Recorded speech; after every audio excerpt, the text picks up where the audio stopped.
So, Do they know about Sundy? I would say they know some parts about Sunday, but not everything. Tell me a little bit about that piece. Hey guys, and welcome back to Little Black Book. You already know what time it is, baby. Listen, we're here to give you guys a review of Love Goals episode 3. We're going to drop it down on Sundy and Breyon. Hey, if you're new to the channel, make sure you like, share, subscribe. Click on that bell button for a notification of the what? Uploads, baby. And for those of you returnees, I don't have the top today, but you already know what it is. You ain't got the minerals. You ain't got the minerals. That note at the end was slightly off. But don't watch that, you get me? Anyway, let's get into the video. So, talking about Breyon and Sundy in this episode. Whoa, I don't even know where to really begin, but let's start here, fam. Number one, I'm going to put this out here.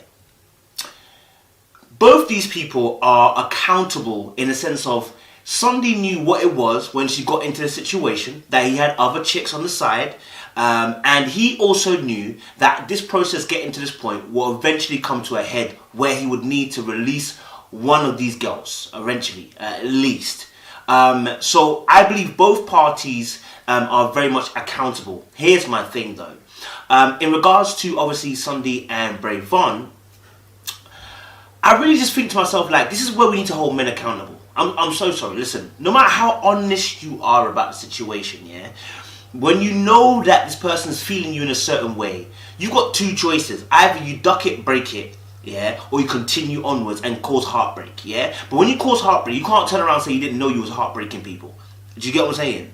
But let's go into the video. I want to just break down the body language straight away, and then we'll come and talk some more about the situation. So, the very first thing, when they first came in, you know, he reached over and held her hand. Tell me. Right? And then from then onwards, they kind of kept themselves to themselves, yeah. But that reach over there was again a kind of an emotional assurance. We sometimes do that just to kind of let the person know that we're here, assure them that, you know, you're in this process with them as well. So that was a nice kind of touch. And what I've noticed about Breyon and Sundy is they're very touchy-feely anyway. Just before they even came in there, you know, he came over and they were eating from the same plate. Right? These two have got a great connection. Right? They get on. The problem is this. As a man, when you've had many women on the go, the trouble is you are not used to taking the bad and the ugly.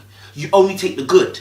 Because what you're doing is taking the best parts of each individual person and saying, I can do this part of you. As soon as it gets ugly and bad, watch the guy who will say, listen, I don't talk to you right now. And he has that power because he has multiple women he has multiple women emotionally tied in. This is manipulation at its finest. And if you're not aware and you're not conscious, you're thinking you're getting a deal, then actually you're getting cheated. You're getting cheated out of a great deal. You know what I mean? So because he's got these emotional connections with these women and he's not so much as emotionally invested, I'm sorry, you can't be emotionally invested to the core with two people like that. It just doesn't happen. The reason being is because one has to suffer. I mean, if you're emotionally invested with one person here, it means that eventually that person who's on this side will emotionally feel a certain type of way because you are emotionally cheating, in a sense, because you've got someone else also who you're connecting with on a personal level. So for me, obviously, I understand why he reached over. It was to kind of emotionally show her that he's supporting. And like I said, they both, even later on, she actually like rubbed his face. He's like, he was sweating. They have a great chemistry in that sense. And even at the end, when, you know, they were tasked to come together and they were in a bedroom and, you know, they literally fell onto the bed and his head was in her breast and, you know, one thing that was interesting though, when his head did fall into her chest and they were lying there, normally, and this is why I know that she's still not emotionally vulnerable, she's still not emotionally there for him just yet, and I don't expect her to be either. I think it's madness. But anyway, her hand didn't come to his head or hand didn't come around his body or nothing like that. And oftentimes when I notice women's behaviour, they're quite nurturing feeling. When he laid his head on her chest, naturally her arm should normally just come up and maybe be around his back or around his head or stroke his head top or whatever. That normally is what happens. But she didn't do that. She kept her hand to herself. And I was like, okay, so she's still not emotionally giving all of it herself to him. And I will say this, the Bible says that you should guard your heart because out of it flows the issues of life. Here's the thing. You got two gal on the go. Why would you ever open your heart to somebody who's got two gal on the go? That doesn't make no sense. Like, I really think, you know, when I tell you guys about PEW, position, expectation, wants. Now, one of the things about Sundy that she struggles with is being able to express her wants. Express her expectations, yeah? Because she's kind of gone with the flow so far and almost expected there to be a change in Breyon. But Breyon is doing what Breyon does, which is taking advantage of the grey area. You haven't said it, I'm going to keep on going. If you haven't said it, I'm going to keep on going. So that's why we will say P-E-W, pew. It means position, expectation, wants. When you state your position, hey, I like you, then you state your expectations. Listen, I want to be in an exclusive relationship with you. Now that person has a choice. Either respond to the P-E with the fact that he wants a relationship, or respond by saying no. And any other answer except yes is a no. There's no maybe, there's no da-da. Any other answer but yes is a no. Yeah, because he's playing around with two other gal. Anyway, back to the scenario. How you guys came into this process. I think what was interesting when Spirit asks, obviously, how did you guys come to the process? And Sundy's immediate response was to turn her head at Breyon, yeah? Almost like she's putting the ball in his pocket, yeah? And putting the ball in his pathway to answer the question. And then she chuckles after that as well. And the reason why I believe she chuckles is because this situation is awkward. Why is it awkward? It's embarrassing. It's very embarrassing to Sundy. Because she's not the one that's got two guys on the go. She's got a guy who she really, really likes, wants to be monogamous with, but that guy's got two other girls on the go. She feels stupid. And I can understand that. Because why are you sticking around with somebody who's got two girls who does not want to change? Do you get me? Because he shouldn't have to be told to release the other two girls if Sundy's his preference. It's simple as that. If Sundy is his preference, he will lock it off, the other two girls. If Sundy is not his preference, he will not lock it off. He will keep playing until it is the end of the game. Go ahead. You can go. Go ahead. You go first. There was a part where instead of them, one of them was meant to go first to speak in it, and they both kind of did a, you go first, I'll go first, you go first, you go first. And nobody wants to go first. And I really believe that the reason why nobody wants to go first is because explaining the situation does not look pretty to anybody. Breyon knows if he explains the fact he's got two girls on the go and he's got a third girl as well, and explain that to Spirit, he can get bombed. He already got bombed earlier on in the first episode where Spirit came at him. So he knows what she's working with. And then for Sundy also to explain her situation as well. It's awkward explaining to anybody that you're in a situation with a man who's got two other girls on the go. How do you explain that to somebody without them looking at you like, are you a mumu? Are you an idiot? Are you silly? And so that naturally begins to play itself in you go first. No, you go first, because nobody's comfortable in the truth. None of them are really comfortable in that truth towards each other, and that's the truth. When Spirit asks about do the other ladies know about Sundy and the truth of that, and he did something interesting. He swiveled his head once, twice before he answered the question. Like before then, he was quite rigid. His body was quite, upright, facing forward. There was not much head movement. At the question when he's asked about the truth between the ladies know about Sundy, right? Because Sundy knows that obviously the two other girls. And usually it's the other way around. The side chicks know, like as Spirit said, and she's right. Usually the side chicks know about the main chick, but the main chick doesn't know about the side chicks. But here, the main chick seems to know about the side chicks. And that's the problem. And that's the major problem. And when he was asked about that, his head swiveled right to left because it got uncomfortable. Again, when you have to explore the details of what you're doing, it becomes uncomfortable, and then you have to really assess what you're doing. Because a lot of guys, the reason why we do certain things is because one, there's no accountability on our behalf. No one's going to check us. Two, we ignore the feelings attached to a situation and bypass it. By ignoring the whole situation in general until you bring it up. So that's why men get defensive, and you see this with Breyon. He gets defensive later on when he's asked to leave these girls alone. To break up with So is this like I owe them that respect and tell them in their face, this is what's going on. Mm-hmm. And I mean, if you don't like that, then I don't know what to tell you. Because now we're actually tapping into what's actually happened. You're not having to explain what's going on, and you have to acknowledge what you're doing. When you begin to acknowledge, you have to come to a place where you say, is this right or is this wrong behavior? And because we have a consciousness within us already, the Bible says that, I believe in Romans where it talks about their minds were seared. So their minds know there's a consciousness that's there. You know what I'm saying? But we sear our mind, meaning that we lock it off. to a point where we ignore what's right and we do whatever we feel like, right? And so a lot of men are in that position where they sear their mind and make themselves into a place where they just focus on what they're doing and them and being gratified in their situation. So therefore what they do is ignore your feelings. This is why I believe I can't understand why would I advise, and I think Spirit is great because I know what she's doing. She's gonna repair the situation, and I ain't got nothing from that. But I wouldn't want to repair the situation at all. Reason being, their emotions of Sundy are in play at the moment, and there is somebody else who's got 2 other girls on the go. All right, and he's not as willing as it may seem. He is not as willing as he may seem, and we'll explore that because there's some things that he said, and I said, "Whoa, that's not somebody who's willing, ready to release other things." Nah, this guy is ready to hold on as much as he can, but because he's quiet and he's not an aggressive type of player. In fact, I called him the most dangerous type of player you can encounter. He is literally the viper in the grass. He's not coming bare noise. He's not coming shouting, being aggressive, showing bravado. No, he comes quietly in the grass, sliding in. And before you know it, you've been bitten. Yeah? And that's how he works. And so that's even more dangerous because he's the quiet type. You know, where at least with the bravado, you can hate them. This one, you can't even hate him too long because he's not saying anything. You know what I mean? Alright. And I've always said this. How you come into a relationship is so vital. Because it's probably how you're going to exit. You understand? This situation they're coming into is messy. And it's going to be a messy exit. You get me? It's going to be a messy exit. Why? Because when they entered into it, it was a fray of friendship or quote-unquote attraction that was a friendship. And obviously everybody knew what they were doing. They had their own situations. And, you know, even during that process, Sundy actually nodded her head when Spirit was saying, oh yeah, you know, you guys have come from other relationships that you had or whatever. And then you obviously realize you guys got feelings. So they had other relationships outside already. We know about his, Sundy had hers, right? And which is, when she nodded her head to say, yeah, that's probably the call that was happening at 3 a.m. And probably the text that she got, I can't wait to see you kind of text, that he expressed later on, right? That's probably that same guy that she was nodding her head to in the conversation with Spirit. All right. So when situations come into it, we always have this saying, don't we?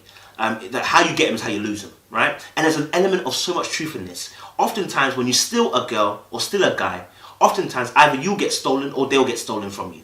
Because I don't want to call it karma. It is, you know, if the person can have no morals in this regard, it means they'll have no morals in this regard. Oftentimes, that's the normal translation.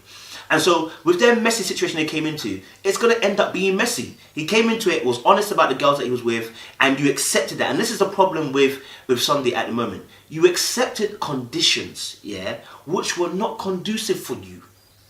The moment, and I always say this, the moment you start feeling a certain way, you should express how you're feeling so that the person knows what they are doing.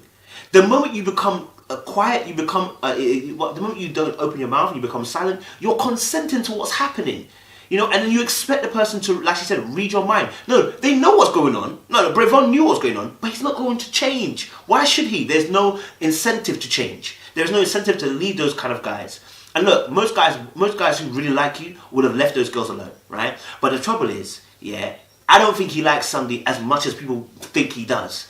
I think that there's a nice sexual chemistry there. They get on, they talk, etc., etc. But I don't think this is a long-lasting relationship. Why? Because the way they came in is the way they're going to also exit. It's going to get bad. Trust is going to be a huge issue. Can she trust him after he releases those 2 girls? That he's not talking to anyone else.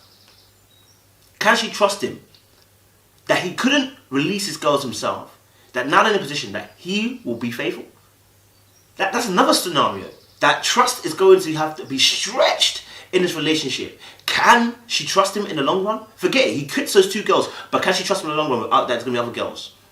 Vulnerable, or if I'm not the best communicator or whatever the case is, you know that these other women should just be out of the equation.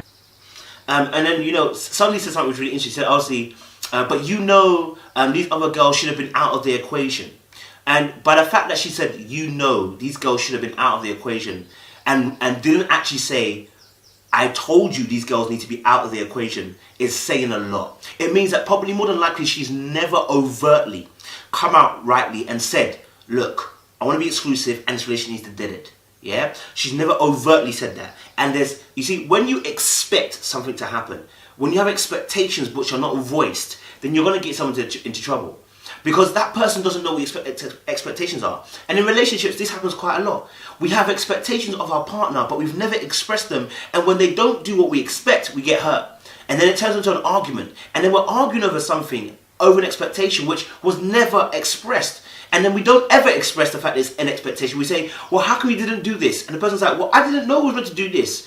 And then there's an argument for nothing, right? And every argument deposits some residue. And the more arguments you're having, the more residue you're dumping, and the more chances there are of a big blow up, right, in the future. So with Sundy's thing, when she said that, I said, oh, you didn't say, this is what it is. I expect those girls to be gone. Because if you had, let me tell you what would have happened.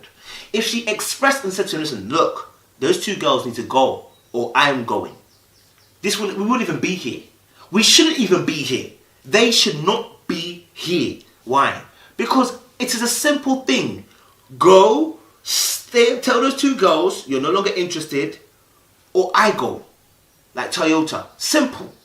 But it's not being said. Because Sundy's in a place of pride. There's also a lot of pride in Sundy.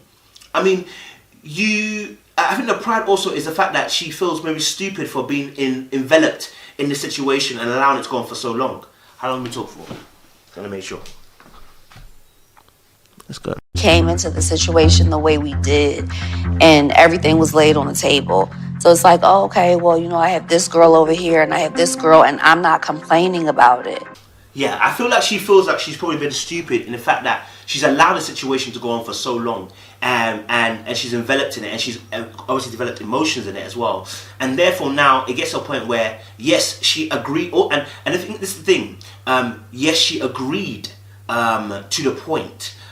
Originally, she agreed to the terms and conditions originally, but something has changed along the lines, and I feel like she felt like, I can't say it because I agreed to the original terms and conditions. Let me tell you something, ladies and gentlemen. We all change. Time changes. Okay? No contract is in concrete. You understand? No contract is written in blood. You understand? No contract is forever. You understand? Things change. People change. Scenarios change. Environments change. Your situations change. All of these change over time. And when they do change, you have the right to express. Do you feel me? You have the right to express. And when you express that feeling, it's then up to the person to see how they're going to respond. So at a given time, when Sundy felt like she was feeling a certain way, she should have expressed and said, look, hey, look, terms and conditions have changed. I'm feeling the kid. And unless you're not feeling me like that, then do. But I think also Sundy is fearful of losing him. And this is the reason why she probably hasn't said something either. She knows if she says something, there's a chance of her losing this guy. You know, but I was always concerned from the very first episode that she had been in a divorce not long ago, and then she had entered into a relationship. Because let me tell you something, a divorce is not simple. The emotional recoil that you get from these breakups of divorce, especially, it's not a simple thing. So to go into another relationship, I was like, are you sure you're emotionally healed to be in a relationship? And the fact that she's in a situation like this tells me I don't think she's emotionally even healed necessarily to be in a relationship. Because if you find yourself in a situationship after being divorced, after being monogamous with somebody, and you find yourself in a polygamy relationship, I don't think really that you've really recovered emotionally. Because you should have expressed from the beginning, this is not what I want. But what you were doing was having fun. And the fun turned into something serious. But then you didn't express beyond that. Hey, it is what it is. But Breyon, tell me, what does Sundy do or don't do that has stopped you from getting rid of either or both of these women so far? It seems like she's halfway in. When obviously, Spirit asked Breyon, what is it about Sundy that you feel like you haven't committed to? And he said, oh, look, do you know what it is? I feel like she hasn't given me her all. And, you know, the way his face even looked, I was like, I wasn't sure if he actually believed his own answer. And here's the thing. I believe there's an element of truth to what he said. There definitely is an element of truth. Like, you know, she hasn't given him his all, right? And remember, he's got all the cards on the table, yeah? And it's a bit like having a safety net there. You don't want to remove your safety net, because the safety net is doing what it's doing. What? Safety net. In case you what? Fall. Now, if he leaves his other two girls, his assurance, the fear that he has, right, is that Sundy might not be there.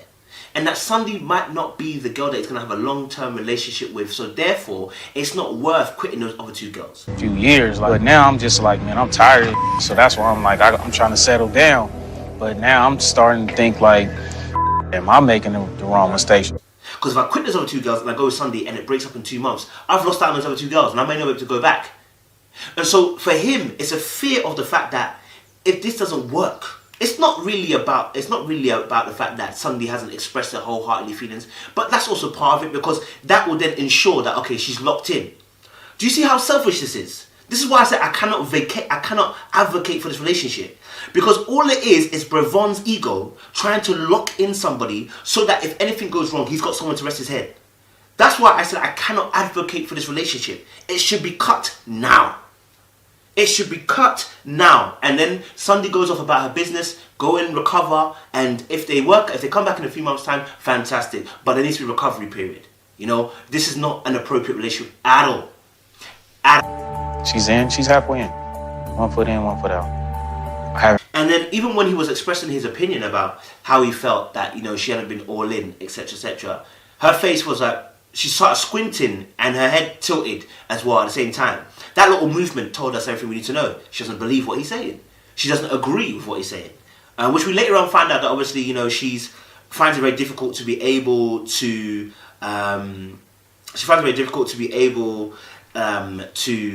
receive the information from people. But that head tilt, that eye squint told me everything to know. She doesn't agree with what you're saying. And personally, I don't agree with what you're saying. If I'm honest, I don't agree in this scenario.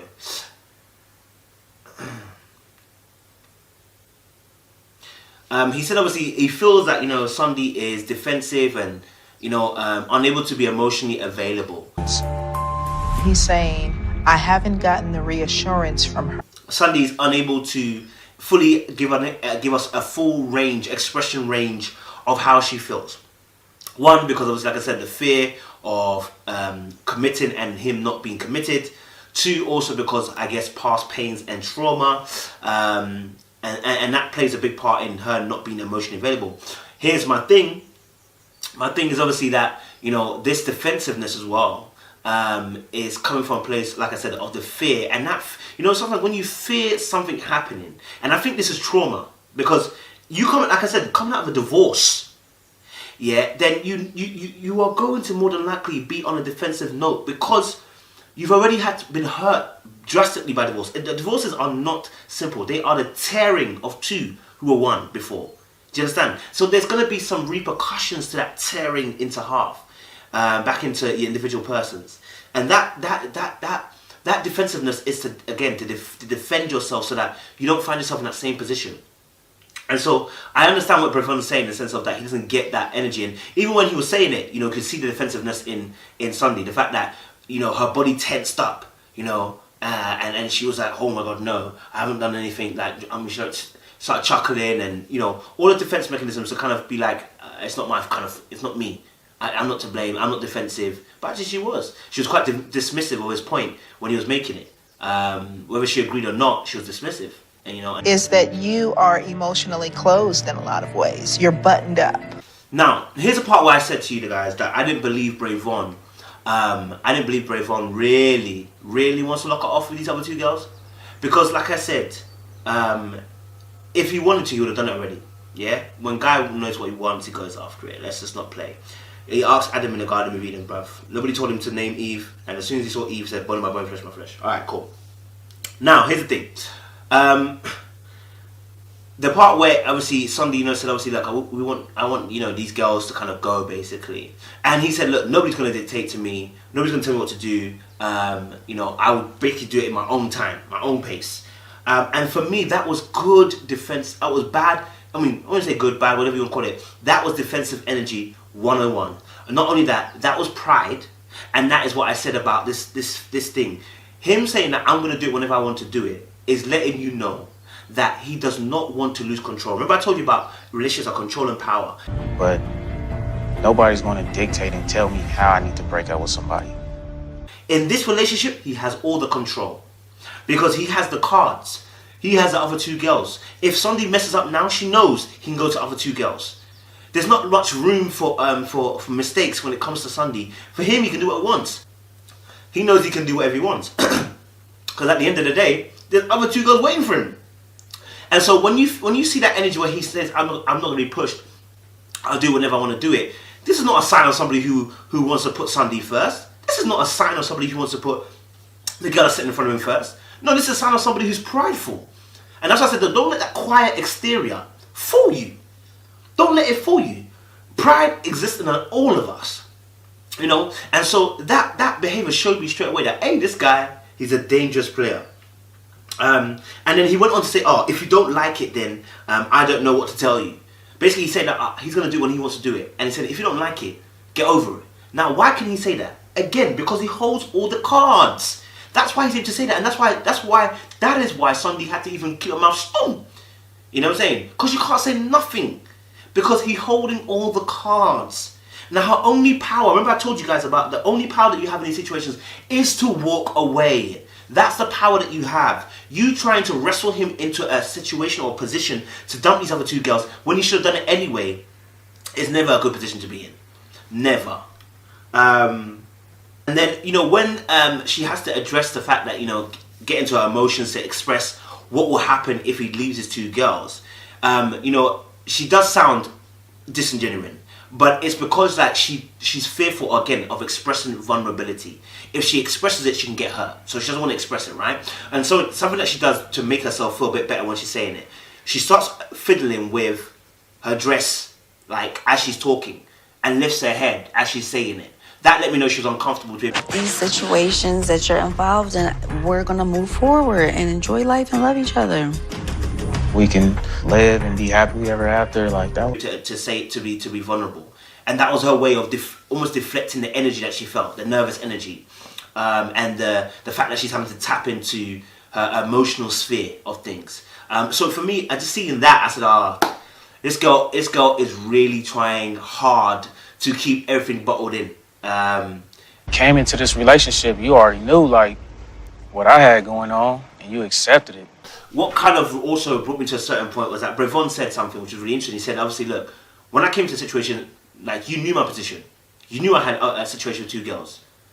All right, my guy, but this is obviously not the first time you lot have discussed this issue, right? It's obviously not the first time you lot are discussing this issue, yeah? Obviously, this discussion has happened previously, or you won't be on the show. That's the reason why. There was obviously a disagreement with this issue, and you're on the show. So there is not a case of that you didn't know these other two girls shouldn't have been the case. Not only that, but really and truly, if you deep it, yeah, you also broke contracts by going to see the mum in the first place. Nobody told you to go and see the mum, but you broke that contract. Why? Because again, this is what happens when you give guys too much room to move mad in the grey areas. The contract was, we don't have to see each other as kids and family. Alright, cool. He decided to break that, not because he cared about the mum, not because he cared about Sundy, but actually what it does, it gave him more leverage in a relationship. Now, I'm not saying he thought of it purposely.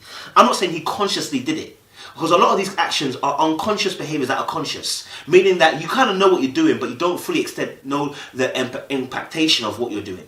But he knew that once he saw the mum, what it meant, yeah? But not fully taking into accountability or taking account how this would affect their relationship. So now he's seen the mum's seen him, he's had probably a conversation, etc., etc. He broke the contract, and then he's going to be like, but well, it's not a big deal though. It's not a big deal. All I did was have a conversation, but it's a big deal.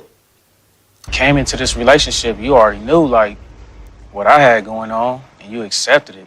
Yeah. Now you acting like you could make all the rules, and I just gotta drop everything on a dime, and I don't even know if you're fully committed. Breyon told Sunday that he wants her to be the main girl, and he got a little house cleaning to do. So I don't know if you ever broke up with a black woman. It takes a while. So give him a little second.